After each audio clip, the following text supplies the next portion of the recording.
Hello everyone, मेरे प्यारे बच्चों, हम लोग मैक्रो इकोनॉमिक्स पढ़ रहे हैं और मैक्रो इकोनॉमिक्स का आपका चैप्टर नंबर 7 जो कि एग्रीगेट डिमांड का है, वो चैप्टर आज हम लोग पढ़ेंगे आपके सामने। और ये चैप्टर जो है आपके सिलेबस का बहुत इंपॉर्टेंट चैप्टर है, जिसमें आप एग्रीगेट डिमांड, एग्रीगेट सप्लाई, इससे रिलेटेड सारा कॉन्सेप्ट पढ़ेंगे, है ना। तो जितना सारा हम लोग एग्रीगेट डिमांड का कॉन्सेप्ट है उसको आज स्टार्ट करेंगे और उसमें जितना सारा परेशानियां या दिक्कत है वो आपको सारा दिक्कत यहां पे सॉल्व हो जाएगा, है ना। तो चलिए हम लोग एग्रीगेट डिमांड को स्टडी करते हैं। क्या बोल रहा है? अच्छा, एग्रीगेट डिमांड का मतलब जो है वो आसान से आसान भाषा में आप क्या समझते हैं, इसका मतलब क्या होता है? एग्रीगेट डिमांड का यही मतलब होता है कि हमारे देश में जो टोटल डिमांड है, डिमांड का मतलब आप डिमांड तभी करेंगे जब आपके पास पैसा होगा। इसका मतलब हमारे पूरे देश में जो भी कंज्यूमर है या जो भी सेक्टर है, चाहे वो गवर्नमेंट है, चाहे वो हमारे पूरे देश का लोग है, वो सारा लोग जो खर्च करना चाहता है गुड्स एंड सर्विसेज पे, जो डिमांड करना चाहता है, उसी को बोलते हैं कि वो एग्रीगेट डिमांड है ना। यही बोल रहा है कि हमारे पूरे देश में जितना भी सारा गुड्स एंड सर्विसेज का डिमांड हमारे पूरे देश में रहने वाले पब्लिक के द्वारा किया जाएगा, उस सारे डिमांड को हम अगर ऐड कर दें तो वही हमारे देश का एग्रीगेट डिमांड कहलाएगा। हमारे पूरे देश में हमारे देश का पॉपुलेशन 140 करोड़ लगभग है और हमारे पूरे देश में सारे लोगों के द्वारा कुछ ना कुछ डिमांड किया जा रहा होगा।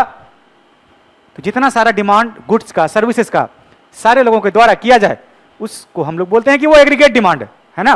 देखिए तो डेफिनेशन में क्या लिखा है, कहते हैं aggregate demand refers to the total demand. मतलब टोटल डिमांड का मतलब क्या है? यहां पे टोटल खर्च, टोटल एक्सपेंडिचर, है ना। कि डिमांड लोग तभी करेंगे जब उसके पास पैसा होगा, जब वो खर्च करेंगे। Total demand of goods and services, कि हमारे पूरे देश में गुड्स एंड सर्विसेज पर लोग कितना खर्च करना चाहता है, उसका कितना डिमांड करना चाहता है, कहां? इन द इकोनॉमी, मतलब हमारे पूरे देश में। कितने दिन के अंदर में? करा during a period of 1 year, 1 साल के अंदर में हमारे पूरे देश में जितना सारा गुड्स एंड सर्विसेज का डिमांड हमारे पूरे देश में रहने वाले लोगों के द्वारा किया जाएगा, उसको हम लोग बोलेंगे कि वो एग्रीगेट डिमांड, ठीक है। तो हम आपको बताए थे कि हमारे देश में 4 सेक्टर होता है, वो चारों सेक्टर मिलकर गुड्स एंड सर्विसेज का डिमांड करता है, जिसको आप जानते हैं, आप फर्स्ट चैप्टर में ये पढ़ चुके होंगे। पहला का नाम है जिसका नाम है कंज्यूमर सेक्टर, दूसरे का नाम है जिसका प्रोड्यूसर सेक्टर, तीसरे का नाम है गवर्नमेंट सेक्टर और चौथे का नाम है रेस्ट ऑफ द वर्ल्ड, जिसको एक्सटर्नल सेक्टर भी हम लोग बोलते हैं। देखें तो चारों सेक्टर यहां पर हम लिखे हैं। पहला का नाम कंज्यूमर सेक्टर, जिसको हाउस होल्ड सेक्टर भी कहते हैं, दूसरा का नाम प्रोड्यूसर सेक्टर, तीसरा का नाम गवर्नमेंट सेक्टर और चौथा का नाम रेस्ट ऑफ द वर्ल्ड, जिसमें हम लोग एक्सपोर्ट और इंपोर्ट के बारे में बात करते हैं, है ना। तो देखिए तो ये चारों सेक्टर के डिमांड को हम अगर ऐड कर दें, एग्रीगेट कर दें, मिला दें, जितना सारा गुड्स और सर्विसेज पे ये लोग खर्च करना चाहता है, तो हमारे पूरे देश का एग्रीगेट डिमांड पता चल जाएगा, है ना। तो देखिए तो कंज्यूमर के द्वारा जो हमारे देश में डिमांड किया जाता है, उस कंज्यूमर को हम लोग रिप्रेजेंट करते हैं कि सी है वो, जिसको हम लोग बोलते हैं कंजम्पशन एक्सपेंडिचर। उसको हम लोग सी से डिनोट करते हैं, इसलिए हम लिखे हैं यहां पे कंज्यूमर रेफर्स टू सी, उसको रिप्रेजेंट हम लोग सी से करते हैं। अच्छा, प्रोड्यूसर जो है वो हमारे इकोनॉमी में इन्वेस्टमेंट करता है, जिसको हम लोग कहते हैं इन्वेस्टमेंट एक्सपेंडिचर, और उसको हम लोग आई से रिप्रेजेंट किए हैं, इसका मतलब है आई। तीसरा, हमारे देश में गवर्नमेंट भी है, वो भी हमारे देश में गुड्स एंड सर्विसेज पे खर्च करता है। तो पूछिएगा सर कैसे खर्च करता है गवर्नमेंट? गवर्नमेंट का काम है हमारे देश में जो मिड डे मील का जो है खर्चा करना, जो उस पे वहां पे अनाज के रूप में जो सरकार वहां पे खाना बनवाती है, जो बच्चे लोगों को खाना खिलाती है, वो भी कहीं ना कहीं से खर्च करती होगी, कहीं ना कहीं से खरीदती होगी, तो उस पे जो है उसका खर्च होता होगा। हमारे देश में जो आर्म फोर्सेस हैं, जो सेना के जवान हैं, वो लोग को खाना खिलाने का काम सरकार का है, तो वो भी खर्च करती होगी। हमारे देश में गवर्नमेंट इंप्लॉय को सैलरी देने का काम जो है वो सरकार का है, तो गवर्नमेंट भी जो है वो खर्च करती है। इसको बोलते हैं हम लोग गवर्नमेंट एक्सपेंडिचर, जिसको हम लोग जी से डिनोट करते हैं। लास्ट, ये रेस्ट ऑफ द वर्ल्ड, मतलब हमारे देश में एक्सपोर्ट इंपोर्ट पे जो खर्च किया जाता है, उसको हम लोग बोलते हैं नेट एक्सपोर्ट, या उसी का नाम एक्सटर्नल सेक्टर, या उसी का नाम रेस्ट ऑफ द वर्ल्ड है। इसको हम लोग डिनोट करते हैं एक्स माइनस एम। एक्स का मतलब एक्सपोर्ट और एम का मतलब इंपोर्ट। एक्स को हम लोग डिनोट करते हैं एक्सपोर्ट को एक्स से और एम को, इंपोर्ट को एम से, है ना। तो सारे सेक्टर के द्वारा हमारा जो डिमांड किया जा रहा है हमारी इकोनॉमी में, उस सारे सेक्टर को डिमांड को जोड़ देंगे तो देखिए तो aggregate demand to equal to हो गया सी का मतलब कंजम्पशन एक्सपेंडिचर, आई का मतलब इन्वेस्टमेंट एक्सपेंडिचर, जी का मतलब गवर्नमेंट एक्सपेंडिचर, और एक्स माइनस एम का मतलब हो गया एक्सपोर्ट माइनस इंपोर्ट का मतलब रेस्ट ऑफ द वर्ल्ड, है ना। तो ये जो बताया गया हमारे देश में, ये बताया गया था एक इकोनॉमिस्ट थे जिनका नाम था जेम कीन्स, जिनका नाम था जेम कीन्स। वो बताए कि जेमकिंस बोले कि हमारे देश में एग्रीगेट डिमांड का जो मतलब होता तो 4 है, लेकिन जेमकिंस बोले कि हम मानेंगे ना कि हमारा इकोनॉमी जो मात्र 2 सेक्टरल इकोनॉमी है, 2 सेक्टरल इकोनॉमी है, और 2 सेक्टरल इकोनॉमी का मतलब हमारा इकोनॉमी क्लोज इकोनॉमी है, का मतलब यहां पे एक्सपोर्ट इंपोर्ट नहीं होता है, और वो ये भी माने कि यहां पे गवर्नमेंट का एग्जिस्टेंस नहीं है।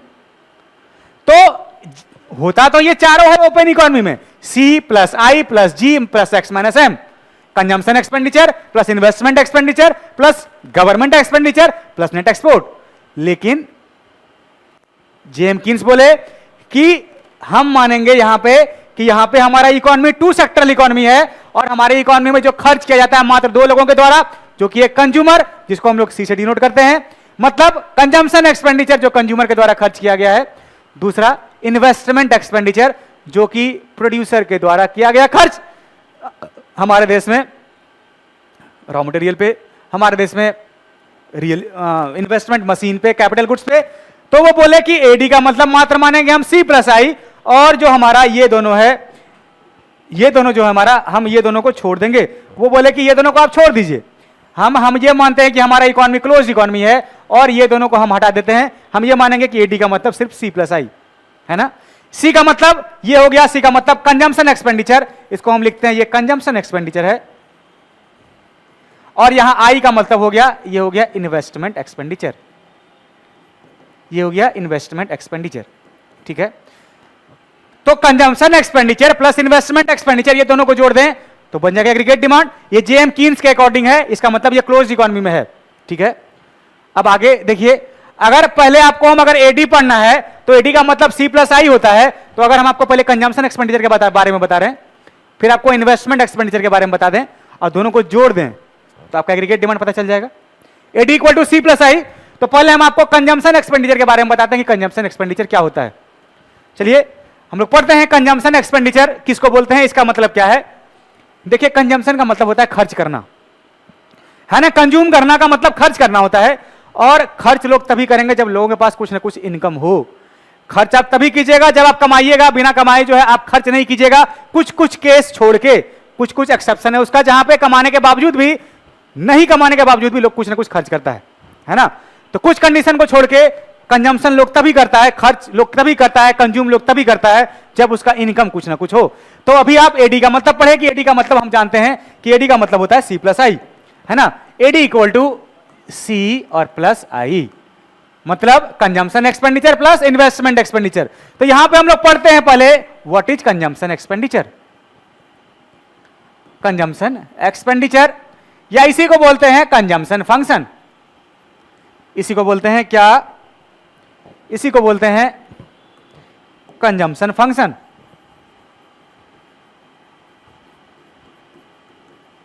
कंजम्पशन फंक्शन, देखिए कंजम्पशन फंक्शन को पहले डिफाइन करने के लिए इसको हम लोग लिखते हैं C is the function of Y. C is the function of Y का मतलब क्या है, सी का मतलब ये हो गया consumption expenditure, consumption expenditure. F का मतलब हो गया फंक्शन, और वाई का मतलब हो गया इनकम, है ना। तो ये बता रहा है कि C is the function of Y का मतलब हमारा कंजम्पशन का डिपेंडेंसी जो है वो इनकम पर है। मतलब लोग जो है खर्च तभी करेंगे, ये लोग खर्च तभी करेंगे जब लोगों के पास वाई का मतलब इनकम होगा। इसीलिए लिखे हम C is the function of Y. इसको अगर आपको डिफाइन करना हो तो आप कैसे डिफाइन कीजिएगा, कहेगा क्या होता है कंजम्पशन फंक्शन, तो आप बताइएगा कि क्योंकि आप जान रहे हैं कि कंजम्पशन लोग तभी करेगा जब उसके पास इनकम हो, और लिखे आप C is the function of Y, इसका मतलब यह होगा कि लोग इनकम जैसे जैसे कमाते जाएगा वैसे वैसे लोग खर्च भी करते जाएगा। तो हम लिख दें कि यहां पे कि कंजम्पशन फंक्शन इज, या रिलेशन है किसका, इनकम का। तो यहां पे हम कंजम्पशन फंक्शन का डेफिनेशन लिखते हैं कि the functional relationship, functional relationship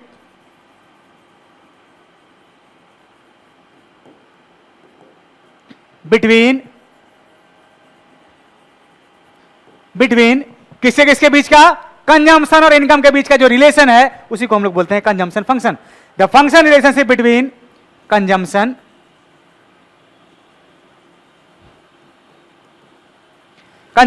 and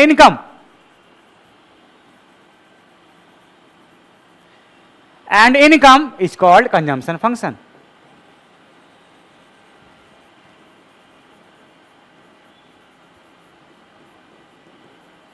Is called consumption function. कि दोनों के बीच का जो फंक्शनल रिलेशनशिप है किसका किसका, कंजम्पशन और इनकम के बीच का। अच्छा, ये रिलेशनशिप आप कैसे बताइएगा, तो आपको दिखाएंगे अभी हम शेड्यूल बना के कि दोनों के बीच में कुछ ना कुछ रिलेशन है।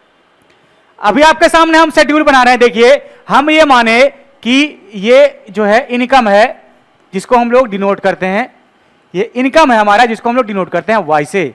इकोनॉमिक्स में इनकम को वाई से डिनोट किया जाता है ना, वाई से डिनोट करते हैं। और ये है हमारा कंजम्पशन, ये है हमारा कंजम्पशन, ठीक है। ये अगर हम बोलें कि हम लोग सी से डिनोट करते हैं कंजम्पशन को, तो ठीक है, ये हो गया वाई से इनकम, सी से कंजम्पशन। अच्छा, एक बार बताइए, हम इसको जीरो हम मान लेते हैं, हमारा इनकम 1 रुपया नहीं था। अब हम इनकम बढ़ा, हमारा 100 रुपया हो गया बढ़ के, और इनकम को बढ़ाया, ये हो गया 200 रुपया, ये हो गया 300 रुपया, ये हो गया 400 रुपया, और ये हो गया 500 रुपया, ठीक है।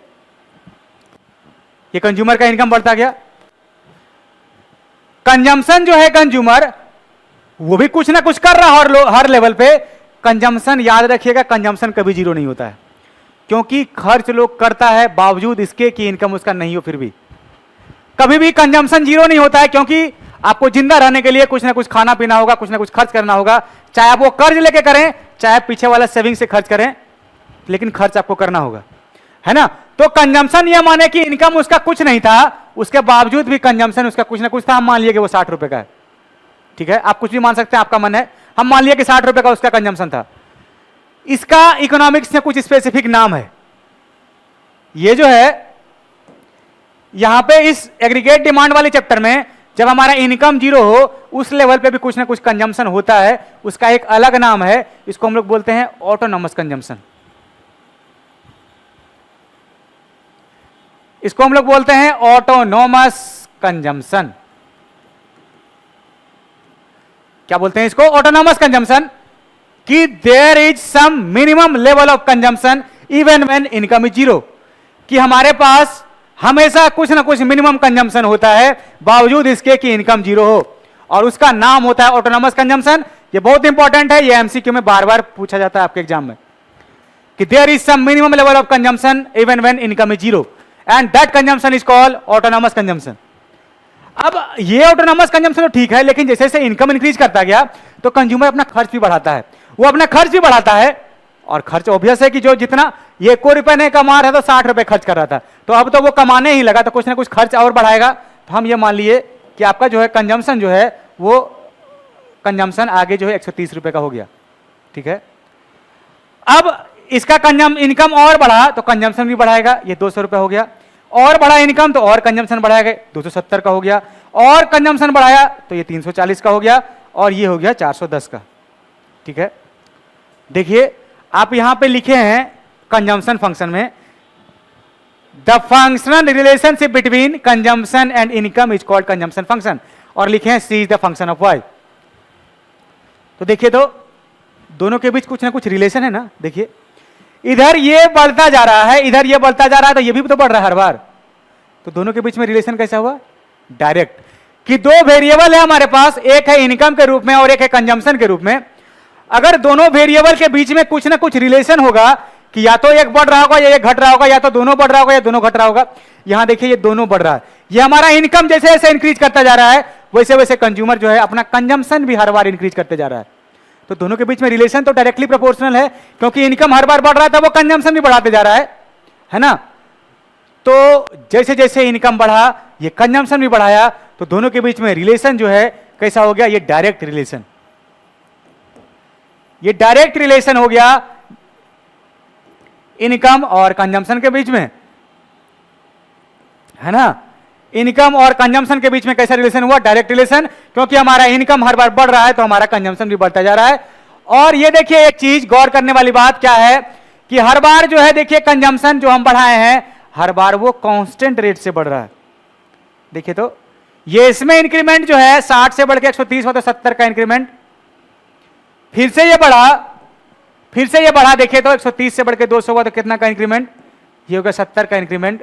फिर से ये 200 से बढ़ के 270 हुआ तो कितना का इंक्रीमेंट? ये 70 का इंक्रीमेंट है ना।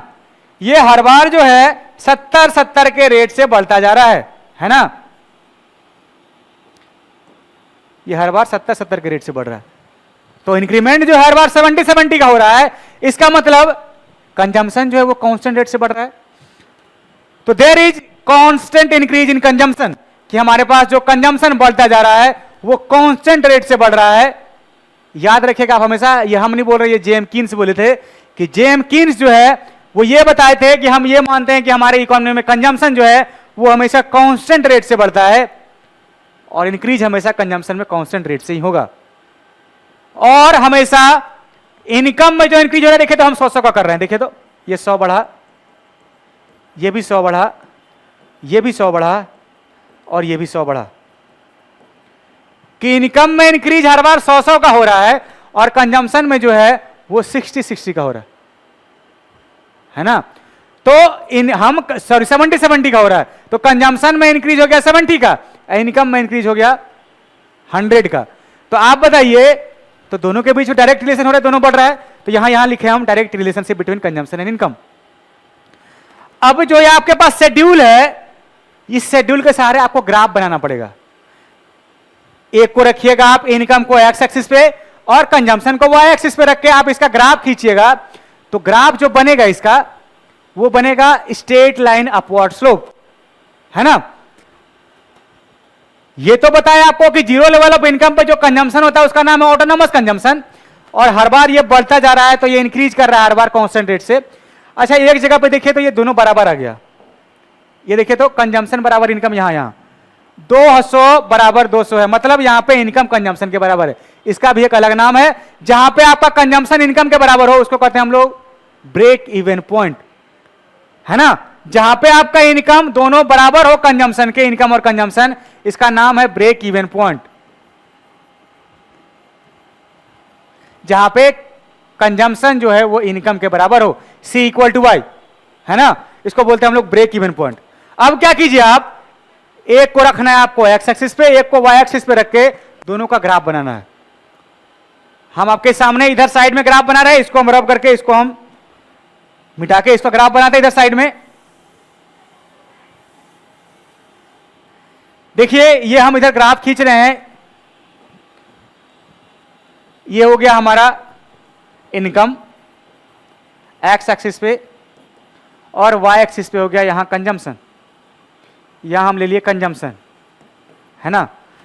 तो इनकम है हमारा 0, 100, 200, 300, 400, 500, तो हम इस प्रकार से लेंगे 100, 200, 300, 400 और ये 500, है ना।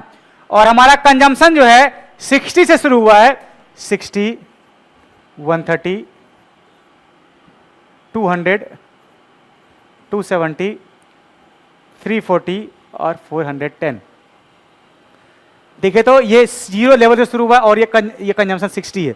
इसका मतलब ये हमारा ऑरिजिन यहाँ है, तो ये यहाँ से शुरू होगा, फर्स्ट वाले 0 वाले लेवल पे 60 ये हो गया, 100 पे ये हो गया 130, ये हो गया 100, ये हो गया दूसरा 130, दूसरे वाले 200 पे 200 ये हो गया और ये हो गया 200, तीसरा हो गया 300 पे 270, 300 ये हो गया 270, ये हो गया 400, ये हो गया 340, 400 ये हो गया 340 और ये हो गया 500, ये हो गया 410। ठीक है, देखिए तो ये जो आप इसको सारे डॉटेड लाइन को मिलाइएगा तो ये देखिए ये स्ट्रेट लाइन बनेगा, ये इस प्रकार से ये ऊपर की ओर जा रहा है,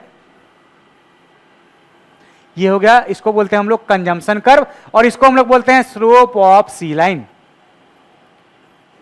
इसको हम लोग बोलते हैं slope of C line.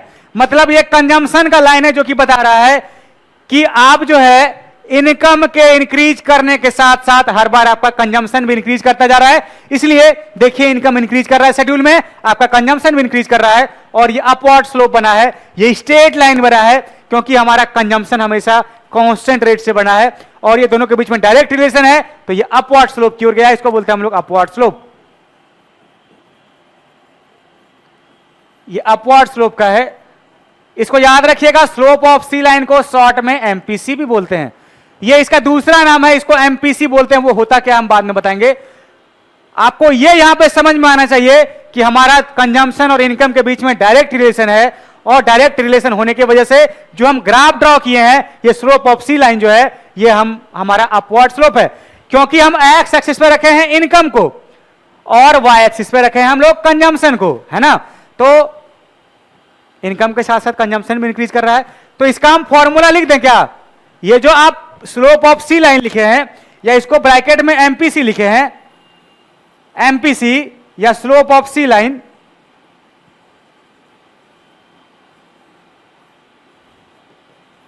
Equal to हम लिख दें कि ये बता रहा है कि इनकम अगर 0 था तो कंजम्पशन था 60, इनकम 100 हुआ तो कंजम्पशन जो है 130 हो गया। मतलब इनकम चेंज किया तो कंजम्पशन भी चेंज किया। अब इनकम बढ़ के 200 हो गया तो हमारा कंजम्पशन भी 200 हो गया। मतलब जैसे जैसे हमारा इनकम चेंज करता जा रहा है वैसे वैसे कंजम्पशन भी चेंज कर रहा है। तो हम इसको लिख दें MPC equal to change in consumption divided by change in income. मतलब change in C divided by change in Y. आप चेंज इन सी को लिए आप वाई एक्सिस पे और चेंज इन वाई को लिखे आप एक्स एक्सिस पे। ये देखिए ये है हमारा वाई, ये हमारा सी, तो हम लिख दिए एमपीसी या slope of C line equal to change in C divided by change in Y. कि मतलब वाई के चेंज करने से, इनकम के चेंज करने से हमारा कंजम्पशन कितना कितना चेंज हुआ है, उसी के रेशियो को बता रहा है कौन? एमपीसी। कि एमपीसी जो है या स्लोप ऑफ सी लाइन जो है वो रेशियो बता रहा है कि हमारे पास इनकम के चेंज करने से कंजम्पशन में कितना चेंज आ रहा है। ये स्लोप ऑफ सी लाइन, इसी को हम लोग बोलते हैं ये कंजम्पशन फंक्शन है। जो कि कंजम्पशन फंक्शन जो है ये आप यहां लिखे हुए हैं कि consumption function is the function relationship between consumption and income. कि कंजम्पशन और इनकम के बीच में जो दोनों रिलेशन है वो बता रहा है हमारा कंजम्पशन फंक्शन को, और जैसे जैसे इनकम इंक्रीज कर रहा है कंजम्पशन भी इंक्रीज कर रहा है। इसी को स्लोप ऑफ सी लाइन बोलते हैं। ठीक है, अब देखिए इसी से यहां से एक फॉर्मूला निकल, जैसे अभी हम आपको बताए कि स्लोप ऑफ सी लाइन का मतलब, ये slope of C line, slope of C line जो है ये बता रहा है किसको, या इसी को ब्रैकेट में आप लिखे एमपीसी, इसी को याद रखिएगा, इसको बी से भी डिनोट करते हैं, स्मॉल बी, है ना। इसका 3 नाम, स्लोप ऑफ सी लाइन या एमपीसी, या इसको बी से डिनोट किया जाता है, इसको स्मॉल बी लिखते हैं। इसका मतलब ये आप बताए कि कंजम्पशन में change in consumption divided by change in income. कि हमारा इनकम के चेंज करने से, हमारा इनकम चेंज करने से हमारा कंजम्पशन कितना चेंज कर रहा है, change in consumption by change in income. इसी को ना हम लिखे change in C by change in Y short में, है ना। अब देखिएगा यहीं से एक कंजम्पशन का एक फॉर्मूला निकलता है, अलजेब्रिक फॉर्मूला। कहता है कि C equal to C bar plus B into Y, ये कंजम्पशन फंक्शन का फॉर्मूला है। अच्छा, सी बार का मतलब, ये टोटल सी का मतलब हो गया टोटल कंजम्पशन। ये जो है सी डिनोट कर रहा है कंजम्पशन को, कि हमारे देश में टोटल कंजम्पशन कितना हो रहा है। और सी बार जो है ये बता रहा है ये हमारा ऑटोनॉमस कंजम्पशन, कि हमारा ऑटोनॉमस कंजम्पशन का मतलब जीरो लेवल ऑफ इनकम पे क्या कंजम्पशन था। इसको हम लोग सी बार से डिनोट करते हैं। सी बार का मतलब होता है ऑटोनॉमस कंजम्पशन, ऑटोनॉमस कंजम्पशन। और बी का मतलब अभी आपको बताए कि एमपीसी को हम लोग ये स्लोप ऑफ सी लाइन, और इसी को बोल लिखते हैं हम लोग स्लोप ऑफ सी लाइन, इसी को एमपीसी लिखते हैं। तो इसका मतलब होता है स्लोप ऑफ सी लाइन, और वाई का मतलब होता है इनकम, है ना। वाई का मतलब होता है इनकम। तो consumption equal to autonomous consumption plus B का मतलब slope of C line into income. Slope of C line का मतलब कि इनकम के बढ़ने से कितना जो है कंजम्पशन बढ़ रहा है हर बार, वो कंजम्पशन प्लस ऑटोनॉमस कंजम्पशन, दोनों को जोड़ दें टोटल कंजम्पशन निकल जाएगा ना हमारा। ये ऑटोनॉमस कंजम्पशन का मतलब जीरो लेवल ऑफ इनकम पे क्या कंजम्पशन है, प्लस बी का मतलब प्रपोर्शन इनकम का जो कि खर्च किया जाता है, प्लस वाई का मतलब इनकम, मतलब इसको इनकम के चेंज होने से कंजम्पशन कितना चेंज हो रहा है वो, प्लस ऑटोनॉमस कंजम्पशन, दोनों को जोड़ दें तो हमारा टोटल कंजम्पशन पता चल जाएगा। ये फॉर्मूले को आपको लिख लीजिएगा, ये बहुत इंपॉर्टेंट फॉर्मूला है, अगले क्लास में इस पे आपको क्वेश्चन बनवाएंगे। कंजम्पशन फंक्शन आपका यही है। ये फॉर्मूला आप जो सीखे हैं इस पे आपको कुछ क्वेश्चन देंगे हम बनाने के लिए, आपके क्लास में आपको न्यूमेरिकल्स क्वेश्चन करवाएंगे। याद रखिएगा, सी बार का मतलब टोटल कंजम्पशन, सी बार का मतलब ऑटोनॉमस कंजम्पशन, बी का मतलब स्लोप ऑफ सी लाइन या एमपीसी, मतलब इनकम का कितना प्रोपोर्शन खर्च किया जा रहा है, प्लस इसका वैल्यू आपको दिया रहेगा क्वेश्चन में, और वाई का मतलब हो गया इनकम। ठीक है, इसी को बोलते हैं स्लोप ऑफ सी लाइन, इसी को बोलते हैं कंजम्पशन फंक्शन। अच्छा, इसके साथ एक क्वेश्चन आपको एक न्यूमेरिकल्स हम करवा ही देते हैं। अगर आपको क्वेश्चन में दिया है ये फॉर्मूला आप लिखे C equal to C bar plus B into Y, ठीक है। अगर आपको हम बोलें कि इसमें से आपको टोटल कंजम्पशन फाइंड करना है, find total consumption, find total consumption या value of consumption when autonomous consumption is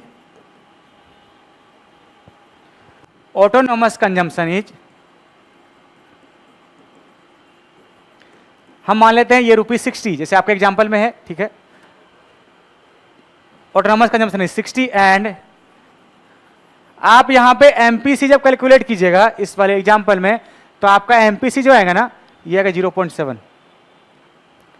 हम आपको मान लेते हैं एंड एमपीसी जो है जिसको हम लोग बी बोलते हैं, ये आपका 0.7 दिया हुआ है 0.7, और आपका इनकम दिया हुआ है, हम मान लेते हैं आपका इनकम जो है वो है 400। तो आप इसमें से कंजम्पशन निकाल पाइएगा। फॉर्मूला लगाइए तो C इक्वल टू सी बार और प्लस बी इंटू वाई। सी बार का मतलब ऑटोनॉमस कंजम्पशन ये आपको दिया हुआ है 60, ठीक है, प्लस बी का मतलब स्लोप ऑफ सी लाइन, देखिए एमपीसी उसी को बोलते हैं, कितना दिया है ये 0.7, इंटू इनकम का वैल्यू 400। इसको देखिए तो 60 हो गया प्लस 4×7=28, 280। ये देखिए आपका जो है ये कितना आ गया 340। ये देखिए कंजम्पशन मतलब आपका 400 लेवल ऑफ इनकम पे आपका कंजम्पशन आ गया 340। आप शेड्यूल में देखिए तो ये देखिए आपका इनकम जो है ये 400, देखिए इस पे कंजम्पशन आपका है 340, है ना। आप अगर इनकम को वहां 500 रखिएगा तो आपका कंजम्पशन आएगा 410।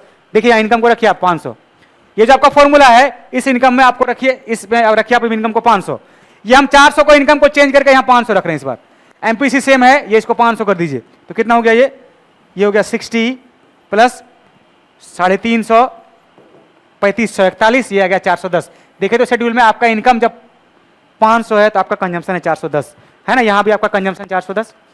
ये एप्लीकेशन है सिर्फ फॉर्मूले का कि आपको अगर सब कुछ दिया हुआ है, आपको MPC slope of C line दिया हुआ है, कंजम्पशन भी दिया हुआ ऑटोनॉमस कंजम्पशन, तो आपको टोटल कंजम्पशन निकालना है, तो उसे फॉर्मूले पे रख के आप निकाल दीजिए, वो आ जाएगा आपका आंसर।